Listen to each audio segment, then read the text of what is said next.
হঠাৎ কেন বাংলাদেশ আক্রমণের কথাবার্তা? মেজর আখতারুজ্জামান রঞ্জন। ধন্যবাদ পুনিয়া, আপনাকে সালাম জানাই। আসসালামু আলাইকুম। আপনার মাধ্যমে আপনার দর্শক শ্রোতাদেরকে সালাম জানাই। সবাইকে সালাম, আসসালামু আলাইকুম। যে যেখানে আছেন ভালো থাকবেন, সুখে থাকবেন, শান্তিতে থাকবেন। যেহেতু আক্রমণ হওয়ার সম্ভাবনা আছে, কাজে সবাই নিরাপদে থাকার চেষ্টা করবেন। উনি আসলে বিষয়টা তো আমাদের যে কোনো সরকার প্রধান জনের কথা বলে, তখন এটাকে বাদ হিসেবে ধরে নেওয়া যায় না। বিকজ রাষ্ট্রের মধ্যে সবচেয়ে বেশি তথ্য যার কাছে থাকে তিনি হলেন সরকার প্রধান। সরকার প্রধান থেকে চতুর্দিক দিয়ে বলা যায় না, 10 দিক থেকে তথ্য আসে, উপর নিচ চতুর্পাশ থেকে তথ্য আসে, এবং সেই তথ্যগুলা অথেন্টিক। এরকম না যে যা শেয়ারছে, সংবাদপত্র থেকে আসবে, বিভিন্ন গোয়েন্দার থেকে আসবে, বিভিন্ন রাষ্ট্রের থেকে আসবে, বন্ধুদের কাছ থেকে আসবে, শত্রুদের থ্রেটের মাধ্যমে তথ্য আসবে। কাজে তিনি যে বলছেন বাংলাদেশে আক্রমণ হতে পারে, এটা আমি 100% বিশ্বাস করি, এবং আমারও ধারণা, ওনার সঙ্গে আমি একমত। উনি যে কথাটা বলছেন সে কথাটা কিন্তু একটা কথার প্রেক্ষাপটে বলেছেন। উনি বলেছেন যে ফেব্রুয়ারি মাসে নির্বাচন যদি না হয় তাহলে আক্রমণ আসতে পারে। এখানে কিন্তু উনি বলেন নাই যে ফেব্রুয়ারিতে নির্বাচন দিতে গেলে আমি একটি আক্রমণের মুখে পড়তে পারি, এই ধরনের কোন ইঙ্গিত তিনি দেন নাই। উনি বলছেন নির্বাচন বাধাগ্রস্ত হবে, বিভিন্ন শক্তি বাধা দিতে চাবে, এর মধ্যে হঠাৎ আক্রমণ আসতে পারে। নির্বাচন না হলে আক্রমণ, এই জিনিসটা পরিষ্কার করেন। তাহলে এটাই তো কথা হলো যে উনি নির্বাচনের দিকে এগিয়ে যাচ্ছেন, উনি নির্বাচনের দিকে ধীরচিত্তে দৃঢ়তার সঙ্গে এগিয়ে যাচ্ছেন। তিনি আজকেও ইসি যে আলোচনা করেছে, 31টা মন্ত্রণালয়ের সঙ্গে কথাবার্তা বলেছে, তাতে কি প্রতীয়মান হয় যে এই সরকার নির্বাচনের প্রতি দৃঢ় প্রতিজ্ঞ এবং দৃঢ়চিত্ত, এবং তারা নির্বাচনটা ফেব্রুয়ারি মাসে হোক তার জন্য সকল প্রস্তুতি নেওয়া হচ্ছে। এইটা যেন বানচাল করার জন্য ওনার উপরে বিভিন্ন চাপ দেওয়া হচ্ছে। কথাটা খেয়াল করেন, উনি বলছেন নির্বাচনটাতে বাধাগ্রস্ত করা হচ্ছে, অর্থাৎ তিনি যেখানে পৌঁছতে চাচ্ছেন, তিনি যে ফেব্রুয়ারিতে নির্বাচন দিতে চাচ্ছেন, সেই নির্বাচনটা ফেব্রুয়ারিতে যদি না হয় সেই জন্য তো বাধাগ্রস্ত করা হচ্ছে, সেই জন্য তো কেউ না কেউ বাধা দিচ্ছে, এটাই তো ওনার বলার বক্তব্য। এবং ইনি বলছেন শুধু বাধা দিয়ে ক্ষান্ত হচ্ছেন না, আক্রমণও হতে পারে। উনি প্রত্যাশা করছেন যদি উনিদের বাধা, মৌখিক বাধা বা চাপে উনি নথি স্বীকার না করেন, তাহলে উনার উপরে বা সরকারের উপরে বা বাংলাদেশের উপরে আক্রমণ হতে পারে। এটা খুবই স্বাভাবিক কথা বলেছেন, এবং জাতিকে উনি সময় থাকতে জানিয়ে দিয়েছেন। এটার জন্য উনি অবশ্যই জাতীয় রাষ্ট্রীয় দায়িত্ব পালন করেছেন। একজন রাষ্ট্রনায়ক তার সকল কিছুই জনগণকে অবহিত করবেন, তার ক্ষমতা উৎস, তখন জনগণকে তার পক্ষে নেওয়ার জন্য, জনমত তার কাছে নেওয়ার জন্য তিনি জনগণকে সঠিকভাবে সঠিক জিনিসটা সঠিক সময়ে জানিয়ে দেবেন। ডক্টর ইউনূস সাহেব সত্যিকার অর্থে ওনার দায়িত্বের প্রতি অবিচল থেকে, দায়িত্বের প্রতি নিষ্ঠাবান থেকে, এবং দায়িত্ব পালনে দৃঢ়চিত্ত এবং দৃঢ় প্রতিজ্ঞ থেকেই তিনি বলছেন যে উনি এখন পারতেছেন না, ওনার উপর চাপ সৃষ্টি হচ্ছে, বাধাগ্রস্ত করা হচ্ছে, এমনকি আক্রমণ হতে পারে। এই কথাটা উনি জাতিকে জানিয়ে রাখলেন। আজ আমি মনে করি অবশ্যই যদি ডক্টর ইউনূস আগামী ফেব্রুয়ারিতে নির্বাচনের দিকে দৃঢ়চিত্তে আগিয়ে যান, তাহলে একটি আক্রমণ আসতে পারে। এখন আমরা বিশ্লেষণ করে দেখতে পারি আক্রমণটা কোন দিক থেকে আসবে, কার দিক থেকে আসবে, কারা আক্রমণটা করবে। এইটা যদি আপনি জানতে চান আমরা বলতে পারি, কি বলেন, এই ব্যাপারে আলোচনা করবো আপনার জন্য? জি, একেবারে অবশ্যই অবশ্যই অবশ্যই। মানুষের তো এটাই বড় আগ্রহ যে ডক্টর ইউনূস এটা বলেছেন, বাকি খোলাসা করেননি, কারা সে আক্রমণ করতে চায় বা আক্রমণ করবে বলে তিনি বলছিলেন। আমি, আপনি একটু কাইন্ডলি যদি আমাকে অ্যালাউ করেন তাহলে আমি একটা একটা করে বলি। প্রথমে দেখি ডক্টর ইউনূসের অবস্থানটা কি। উনি তো কোন রকম ফাঁক ফোকর রাখেন নাই নির্বাচন দিবেন না। উনি সকল কিছু স্পষ্ট করেছেন, দৃশ্যমান করেছেন, এবং পরিষ্কার করেছেন জাতির সামনে যে তিনি ফেব্রুয়ারি মাসে একটি সুষ্ঠু নির্বাচন দিয়ে ক্ষমতা হস্তান্তর করবেন। তো নির্বাচন উনি বলছেন নির্বাচন দিয়ে ক্ষমতা হস্তান্তর করবেন। ইনি এটা জাতির সামনে নিশ্চিত করেছেন, জাতির সামনে পরিষ্কার করেছেন, স্পষ্টকরণ করেছেন। এটার পক্ষে আমরা দেখতে পাচ্ছি বাংলাদেশের বৃহত্তর রাজনৈতিক দল বিএনপি। বিএনপি নিজেও বলছে তার সকল কর্মকাণ্ড নির্বাচনের পক্ষে। বিএনপি নিজেও চায় এই নির্বাচনটি ফেব্রুয়ারি মাসে হোক। কাজে বিএনপি তো নির্বাচন না হওয়ার কোনো চাপ সৃষ্টি করছে না, বিএনপি তো নির্বাচন না হওয়ার জন্য কোনো বাধা সৃষ্টি করছে না। নির্বাচনটা ফেব্রুয়ারিতে না হোক এই ধরনের কোনো উজোর আপত্তি এখন পর্যন্ত বিএনপি তুলছে না। উল্টো বিএনপি নির্বাচনটি সুষ্ঠুভাবে হওয়ার জন্য, ফেব্রুয়ারি মাসে হওয়ার জন্য সকল দাবি মেনে নিয়েছে। এমনকি তার ইচ্ছার বিরুদ্ধে গণভোটের দাবিটা মেনে নিয়েছে, শর্ত সাপেক্ষে যে যদি এটা একই সঙ্গে হয়। সে কিন্তু মেনে নেয় নাই, ঐক্যমতে যায় নাই, ঐক্যমতে হয় নাই যে পিআর পদ্ধতিতে নির্বাচন হবে। সে কিন্তু ঐক্যমতে যায় নাই যে এই সনদের জন্য গণভোট হবে। সে নীতিগতভাবে মেনে নিয়ে বলেছে হ্যাঁ এটা হতে পারে, যদি আপনারা চান, সবাই চান, তবে সেটা অবশ্যই নির্বাচনের একই সঙ্গে জাতীয় নির্বাচনের সঙ্গে হবে, যাতে জাতীয় নির্বাচনটা ব্যাহত না হয়। কারণ গণভোটটা আগে হলে জাতীয় নির্বাচন ব্যাহত হওয়ার অনেকগুলো সম্ভাবনা সৃষ্টি হবে। কাজে বিএনপি তার অবস্থানটাকে একদম পরিষ্কার করে দিয়েছে যে তারা বাকি সবার সঙ্গে, সবার দাবির সঙ্গে তার নীতিগত অবস্থান থেকে বেরিয়ে এসেও ঐক্যমত পোষণ করেছে যে ঠিক আছে, গণভোট হতে পারে, পিআর পদ্ধতিতে হতে পারে, তবে সেটা পিআর পদ্ধতি হতে পারে নির্বাচনের পরে। এই নির্বাচনটা হয়ে যাওয়ার পরে তারা, যারা বিজয়ী হবে, তারা সিদ্ধান্ত নিতে পারে সংসদে গিয়ে। আর গণভোটের ব্যাপারে তার অবস্থা পরিষ্কার করেছে, স্পষ্ট করেছে যে গণভোটও হতে পারে, নীতিগতভাবে তাদের আপত্তি নাই। অবশ্য আমি নীতিগতভাবে সেটা মানতাম না, আমার পরামর্শ নিলে আমি নীতিগত সেই পয়েন্টে আমি নীতিগতভাবে মানতাম না। যাই হোক, মেনে যখন নিয়েছে তখন তো সেটাকে তাদেরকে সম্মান করতে হবে, এবং তারা মেনেছে একটি শর্তে। সেই শর্তটা হলো এটি একই সঙ্গে ফেব্রুয়ারি যে জাতীয় নির্বাচন হবে সেই নির্বাচনের সঙ্গে থাকতে হবে। এখন বিএনপি অবস্থানে ঠিক থাকতে পারবে কিনা সেটা নির্ভর করবে আক্রমণ করার সম্ভাবনা কতটুকু। এই আক্রমণ করার সম্ভাবনাটা সৃষ্টি হয়েছে আজকে বিএনপির এই অবস্থান থেকে, যে বিএনপি যে তার অবস্থান নিয়েছে যে ফেব্রুয়ারি মাসে একই সঙ্গে জাতীয় নির্বাচন হবে, একই সঙ্গে জাতীয় নির্বাচন এবং গণভোট হবে। এই ব্যাপারে যদি বিএনপি কঠোর থাকে, নির্বাচন কঠোর থাকে এবং প্রধান উপদেষ্টার সঙ্গে যদি ঐক্যমত পোষণ করে এবং একসঙ্গে থাকে, তাহলে আক্রমণ হওয়ার সম্ভাবনা প্রচন্ডতম একটি আক্রমণ হতে পারে। কাজে আমরা দেখতে পাচ্ছি যে বিএনপির পক্ষ থেকে আক্রমণের কোনো সুযোগ নাই। বিএনপি বা সরকার আক্রমণ লক্ষ্যে পরিণত হতে পারে, এটা তো পরিষ্কার হয়ে যাচ্ছে। কাজে এখানে কোনো অবস্থাতে সরকার চাচ্ছে না সরকারের উপর আক্রমণ করুক, ডক্টর ইউনূস সাহেব চাচ্ছেন না তার উপরে তার সরকার তার উপর আক্রমণ করুক। একইভাবে বিএনপি চাচ্ছে না ফেব্রুয়ারি নির্বাচনে কোনো বাধা সৃষ্টি করুক বা বাধা সৃষ্টি করছে না, এবং সেও এখানে আক্রমণ করবে না। তারপরে বাংলাদেশের রাজনীতি একটা বড় শক্তি হলো বাংলাদেশ সশস্ত্র বাহিনী।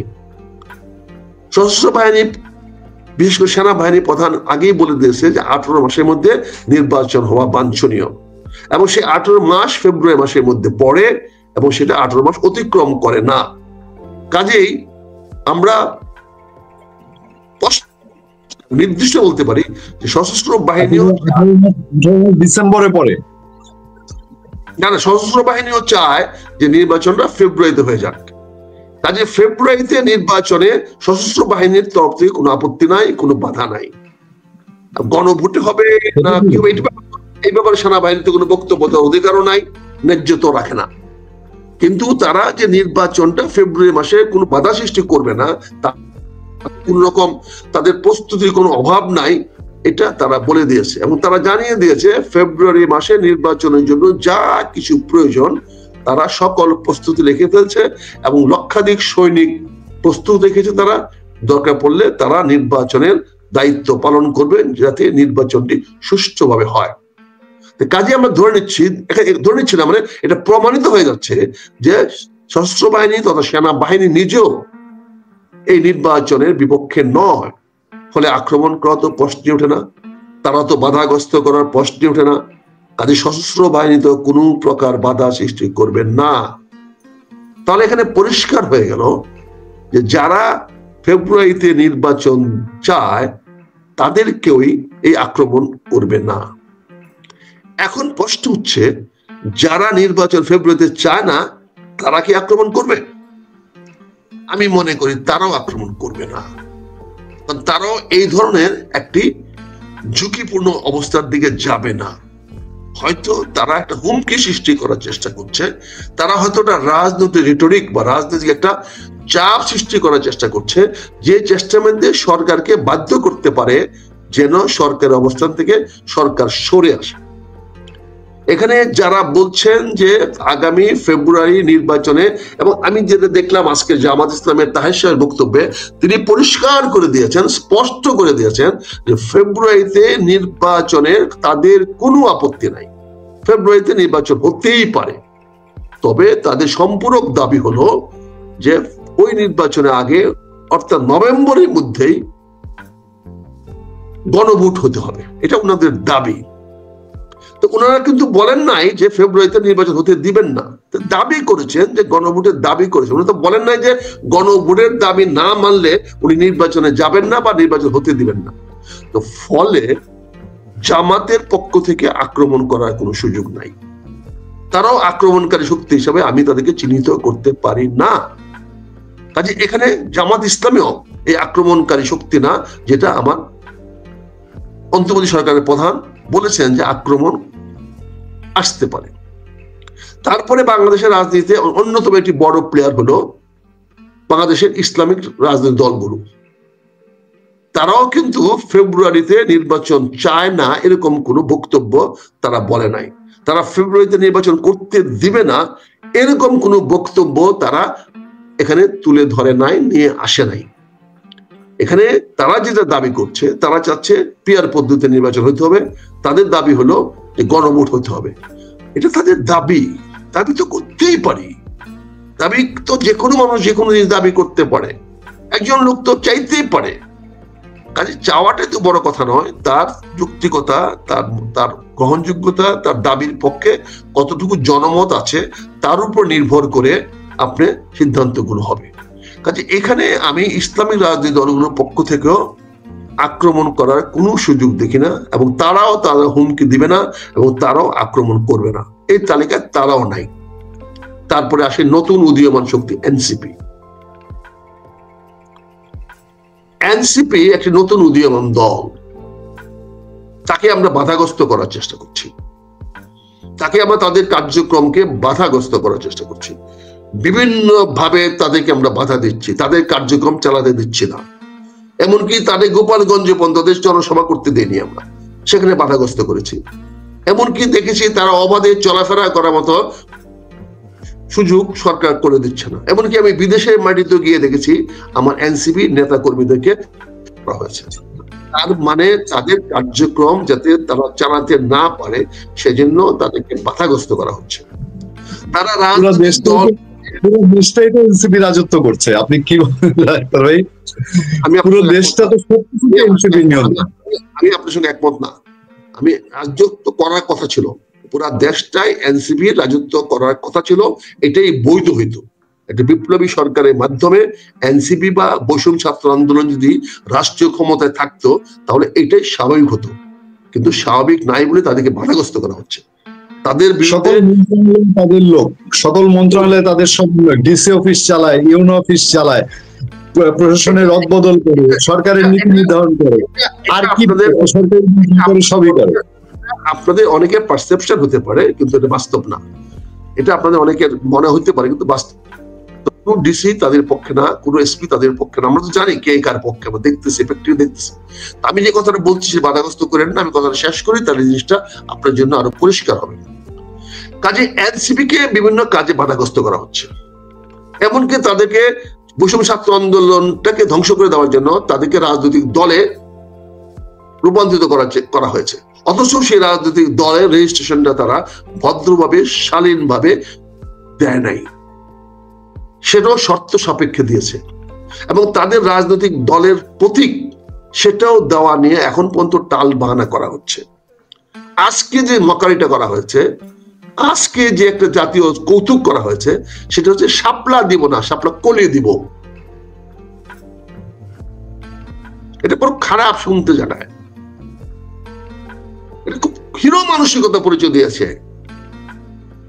অত্যন্ত হীন মানসিকতা পরিচয় দিয়েছে ইসি। শাপলা দিব না, শাপলার কলি দিব, এর মানে কি? কত বড় দায়িত্ব জ্ঞানহীন হইলে একটি প্রতিষ্ঠান এই কথা বলতে পারে? আবার বলতেছে যে এই পরিবর্তনটা উনি আনছেন কোন রাজনৈতিক দলের চাপে না, দাবিতে না। আরে মিস্টার এসুবি, তাহলে শাপলাটা আনলেন কেন? শাপলা কলিটা আনলেন কেন? এটা তাকে দলের চাপের মুখেই তাকে প্রমাণিত করার জন্য, তার বক্তব্যটাকে অন্যদিকে নিয়ে যাওয়ার জন্য শাপলা কলি দিয়েছেন। তার মানে ওই দলকে আপনি বাধাগ্রস্ত করার চেষ্টা করছেন। ওই দলের উন্মেষণ, ওই দলের উত্থান, ওই দলের মানে কি বলে রেখে টিকে থাকা আপনি বাধাগ্রস্ত করছেন। এই দলের উন্নতি আপনি বাধাগ্রস্ত করছেন। এবং কে করছেন? Election commission. কেন করছেন? নিশ্চয়ই কারো না কারো অঙ্গুলি হিলনে, নিশ্চয়ই কারো না কারো হীন উদ্দেশ্য চরিতার্থ করার জন্য। তাহলে কি ওই শক্তিটাই আক্রমণ করতে পারে? ওই শক্তিটাকে এমন একটা পরিবেশ সৃষ্টি করতে পারে যেখানে এইটা সুযোগ নিয়ে, অর্থাৎ এনসিপি আজকেও স্পষ্ট করে দিয়েছে তারা শাপলা কলি বা মলি বা ওই শাপলা টুকরা নিয়ে তারা সন্তুষ্ট হবে না, তারা পূর্ণ শাপলা চায়। এবং সেই শাপলার মধ্যে তারা অপশন দিয়ে দিচ্ছে 2-3টা কোন ধরনের শাপলা চায়। এর বাইরে তো তারা কোনো শাপলা নিবে না, এটা পরিষ্কার করে দিয়েছে, স্পষ্ট করে দিয়েছে। তাহলে আপনি যদি একের পর এক এনসিপির উপরে আঘাত করতে চান, তার অস্তিত্বকে বিপন্ন করতে চান, তার বেড়ে উঠাকে যদি আপনি বাধাগ্রস্ত করতে চান, তাহলে আক্রমণটা তো সেদিক থেকে আসতে পারে। এবং আক্রমণ করার মতো সশস্ত্র শক্তি এনসিপি বা তার তরুণ বন্ধুদের আছে, এটা ভুলে যেন না। এনসিপি শক্তির যে উৎস, যে তরুণ সমাজ এনসিপির ক্ষমতার উৎস, যে তরুণ সমাজ এনসিপির পক্ষে থাকলে এনসিপির একটি রূপ হবে, আর এনসিপির পক্ষে না থাকলে আরেকটি রূপ হবে। আপনি ইতিমধ্যে দেখতে পাচ্ছেন, শুনতে পাচ্ছেন, আপনারা পত্রপত্রে লিখছেন যে এনসিপির থেকে যারা এনসিপির মূল শক্তি ছিল, যেই তারুণ্য শক্তি এনসিপির পিছনে একদিন কাজ করেছে, তারা আবার ছাত্র শিবিরে ফিরে যাচ্ছে। তাহলে তারা যদি ছাত্র শিবিরে ফিরে যায়, তাহলে এনসিপির শক্তিটা দুর্বল হয়ে গেল এবং জনগণের সামনে এনসিপি দুর্বল হয়ে গেল, এবং ইসিও প্রমাণ করে দিল এটা ফালতু পার্টি, অপ্রাসঙ্গিক পার্টি, এটা মার্কা টাকা নাই। তার মানে আপনি এনসিপির অপমৃত্যু করে দিচ্ছেন। তাহলে পাল্টা আক্রমণ তো আসতে পারে। তাদের কাছে অস্ত্রশস্ত্র আছে, পর্যাপ্ত অস্ত্রশস্ত্র আছে তাদের কাছে। এটা গোপন কিন্তু সবাই জানে, ওরা নিজেরা। সজীব বলছে না, সজীব মাহমুদ তার ইন্টারভিউ বলছে না যে আমরা সশস্ত্র বিপ্লবের জন্য প্রস্তুত ছিলাম। এটা আমার বক্তব্য, এটা প্রথম আলোর বক্তব্যটা কি উনি ডিলিট করেছেন? প্রথম আলোর ইন্টারভিউতে উনি বলেছেন যে 5ই আগস্ট যদি সরকার পতন না হতো, তাহলে আমরা সশস্ত্র বিপ্লবের জন্য প্রস্তুত ছিলাম এবং সকল প্রকার প্রস্তুতি তাদের ছিল। কাজে আজকে সশস্ত্র বিপ্লব করার প্রস্তুতি তো ওই বৈষম্য ছাত্র আন্দোলনের ছেলেদের মূল শক্তির কাছে রয়ে গেছে। এবং তারা যদি এনসিপি থেকে সরে যায়, তাহলে নো ডাউট এনসিপি দুর্বল হবে। তাহলে আবার স্কোয়ার আপ হয়ে গেল, ব্যাক টু স্কোয়ার হয়ে গেল, অর্থাৎ বৈষম্য ছাত্র আন্দোলন তার অবস্থানে চলে গেল, আর এনসিপি থাকলো না। উইদাউট শাপলা যদি না হয়, এনসিপি থাকবে না। এনসিপি কে তারা বিলুপ করে দেবে। এনসিপি কে তারা বিলুপ করে দিয়ে তারা তাদের পূর্ব অবস্থায় বৈষম্য ছাত্র আন্দোলন অবস্থানে চলে যাবে। আর বৈষম্য ছাত্র আন্দোলনের মূল শক্তি হলো ছাত্র শিবির। তার মানে আক্রমণটা তো ওখান থেকে আসবে, এবং তারা সশস্ত্র বিপ্লবের জন্য প্রস্তুত। আপনাকে গতকালকেও বলেছি যে বাংলাদেশে একটা পূর্ণ বিপ্লব, রিভলিউশনের পটভূমিকা তৈরি হচ্ছে এবং আগামী তৈরি হচ্ছে। সদ্য পাকিস্তানের জেনারেল সাহেব বাংলাদেশে এসে তুরস্ক এবং পাকিস্তানের পক্ষ থেকে হয়তো আমার প্রধান উপদেষ্টার কাছে কমিটমেন্ট করে গেছেন যে দরকার পড়লে এই দেশে আরেকটি সশস্ত্র বিপ্লব হবে, অস্ত্রপাতি যা লাগে আমরা প্রোভাইড করব। দরকার পড়লে আপনি আবার ইখতিয়ার উদ্দিন মোহাম্মদ বখতিয়ার খিলজির মতো অথবা ফিরোজ শাহর মতো, অথবা যেভাবে বহিরাগতরা এসে আমাদেরকে বিভিন্ন সময় আক্রমণ করেছে বাংলাকে, যেভাবে ইসাকা, যেভাবে বিভিন্ন লোকেরা বাংলাদেশকে আক্রমণ করে বিদেশ থেকে এসে দখল করে নিয়ে গেছে, তেমন হয়তো কোনো শক্তি অর্থ, বিত্ত এবং সমরাস্ত্র দিয়ে আমাদের এই শক্তিকে সহায়তা করতে পারে। এনসিপির বিকল্প যে শক্তিটা হবে সেই শক্তিকে তারা শক্তিশালী করতে পারে, এই ধরনের কথা হয়তো প্রধান উপদেষ্টা কাছে বলে গিয়েছেন বলে উনি সংখ্যায় আছেন আক্রমণ হতে পারে। আক্রমণ হওয়ার মূল কারণ হবে যখন এনসিপিটা ভেঙে যাবে, যখন এনসিপি কে আপনি শাপলা দিবেন না, তখন এনসিপি নির্বাচনে যাবে না, ফলে এনসিপি বিলুপ্ত হয়ে যাবে। এনসিপি তারা বলবে আমরা আর এনসিপি হিসেবে আমরা থাকবো না, যেহেতু আমরা শাপলা পাই নাই। এবং তার আলামত ইতিমধ্যে দেখতে পাচ্ছি, একটা বৃহৎ অংশ ছাত্র শিবিরে ফিরে যাচ্ছে। এটা আমার কথা না, এটা পত্র পত্রিকায় কথা, আজকে কালকে নিউজে আসছে যে এনসিপির যে মূল শক্তি ছিল, যে তরুণ সমাজ যারা ছিল, তারা এনসিপি থেকে পদত্যাগ করে বা নীরবে সরে গিয়ে তারা এখন আবার তাদের পূর্ব অবস্থায় চলে যাচ্ছে, অর্থাৎ ছাত্র শিবিরে চলে যাচ্ছে। তাহলে এনসিপি যখন বিলুপ্ত হয়ে যাবে, এনসিপি যখন নির্বাচনে যাওয়ার সুযোগ থাকবে না, এনসিপি যখন শাপলা মার্কা পাবে না, তখন এনসিপি কেন নির্বাচনে যাবে? কি কারণে যাবে? কি যুক্তিতে যাবে? সে তার তো শাপলাই তার নির্বাচনের প্রতীক, সে মনে করে শাপলা দিলেই সে নির্বাচনে জয়ী হতে পারবে। তার সেই জয়ের প্রত্যাশা যদি আপনি বন্ধ করে দেন, তার সে নির্বাচনে যাওয়ার ইচ্ছাটাকে যদি আপনি পদদলিত করে ফেলেন, তার প্রত্যয়কে যদি আপনি ধ্বংস করে দেন, তাহলে সে কেন আপনার পাতানো খেলায় সে অংশগ্রহণ করবে? কেন কেন সে যাবে বলেন? কাজে আক্রমণ করার জন্য তো ইসি তার প্রস্তুত তৈরি করে দিচ্ছে। পঞ্চম কলামিস্ট হিসাবে, বাংলাদেশের ভিতরে শক্তি হিসাবে বহিরাগত শক্তিকে বাংলাদেশে আক্রমণ করার সুযোগ করে দিচ্ছে। এই আক্রমণটা তো হবে যখন এনসিপি বিলুপ্ত হয়ে যাবে শাপলা মার্কা বা প্রতীক না পাওয়ার কারণে। কারণ এনসিপির পক্ষে তো শাপলা মার্কা ছাড়া নির্বাচনে যাওয়ার কোনো পথ নাই। আর এনসিপি যদি ফেব্রুয়ারিতে নির্বাচনে না যায়, তাহলে এনসিপি যথেষ্ট শক্তি রাখে নির্বাচনটাকে বানচাল করার জন্য। এটা যদি কেউ বুঝতে অসুবিধা হয়, কারোর মাথায় সেই ঘিলুটুকু না থাকে, সেটা হবে আমাদের দুর্ভাগ্য। সাবেক প্রধানমন্ত্রী শেখ হাসিনাও বৈষম্য ছাত্র আন্দোলনকে আন্ডার এস্টিমেট করেছিল। তিনি অনেক উস্ফলন করেছিল, অনেক লম্পজম্প করেছিল। উনি অনেক এমন কথা বলেছিল যে এইটা কয়েক ঘন্টার ব্যাপার, 1-2 দিনের ব্যাপার ম্যাক্সিমাম, এটা সলভ হয়ে যাবে, এটা নিয়ে মাথা ঘামানোর দরকার নাই, তুমি চিন্তা করো না, এটা শেষ হয়ে যাবে। ডক্টর ইউনূস সাহেব, শেখ হাসিনার চেয়ে ক্ষমতাশালী আপনারা এখনো হন নাই। ইসি সাহেব, শেখ হাসিনা ইসির চেয়ে ক্ষমতাশালী আপনারা এখনো হন নাই। শেখ হাসিনা যেখানে বৈষম্য ছাত্র আন্দোলনের দাবির সামনে দাবি মোকাবেলা করতে পারে নাই, সেখানে এনসিপির শাপলা দাবিটা তো খুবই কম ছিল, খুবই কম আছে এখনো। সেই দাবিটা পূরণ না করলে আপনি নির্বাচনটা চরম ঝুঁকির দিকে নিয়ে যাচ্ছেন। আর সেই নির্বাচনটা প্রতিহত করার জন্য অবশ্যই একটি শক্তি আক্রমণ করবেই, যাদেরকে নির্বাচনে আসতে আপনারা বাধা সৃষ্টি করছেন বিভিন্ন উজোর আপত্তিতে, বিভিন্ন তাল বাহানায়, বিভিন্ন বক্তব্যের মাধ্যমে। কাজেই এই আক্রমণটা আসবে ওই শক্তির পক্ষ থেকে। কাজে আপনি এটাকে এড়াইয়া দিতে পারেন না। এবং পাকিস্তানের জেনারেলের সফরে পরে বক্তব্যটা যেহেতু আসছে, তাতে আমরা ধরে নিতে পারি এতে পাকিস্তান ইন্ধন যোগাবে। গতবার আমেরিকানরা অর্থ দিয়েছিল, এবার হয়তো পাকিস্তানিরা অর্থ না দিলেও অস্ত্র দিবে। তার সঙ্গে তুর্কিরা থাকবে। তুর্কিরা বলেছে, তুরস্করা বলেছে যে বাংলাদেশের একটি কি বলে সামরিক চুক্তি করতে তারা রাজি আছে, সামরিক অস্ত্র কারখানা এখানে তৈরি করতে তারা রাজি আছে। তার মানে এখানে সামরিক অস্ত্র আসার পথ খুলে দেওয়া হচ্ছে। সে অস্ত্রগুলো নিশ্চয়ই বিএনপিকে তারা দিবে না, কোনো অবস্থাতে দিবে না। এই অস্ত্র যাদের হাতে যাবে তারাই তো আগামী দিনে আক্রমণ করার মতো শক্তি অর্জন করবে। কাজে এখানে আবার ইখতিয়ার উদ্দিন বখতিয়ার খিলজি বাংলাদেশে ঢুকে যাবে না। বাংলাদেশের অন্তর কলহের সুযোগ নিয়ে আবার যে মাত্র 5-7 জন লোক এসে 70 জন লোক এসে বাংলা দখল করে ফেলবে না, সেটা তো জানেন না।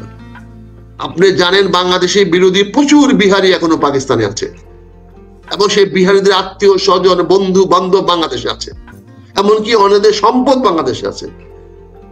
অনেক রোহিঙ্গা আছে বাংলাদেশে যারা এরকম সামরিক অস্ত্র সরবরাহ করার আগে যারা সরাসরি তুরস্ক পাকিস্তানের সঙ্গে তাদের সংযোগ আছে। আজকে যদি কেউ ছদ্মবেশে অস্ত্র নিয়ে আসে, তাহলে বিহারি কলোনি গুলোতে তারা নিরাপদে থাকতে পারবে।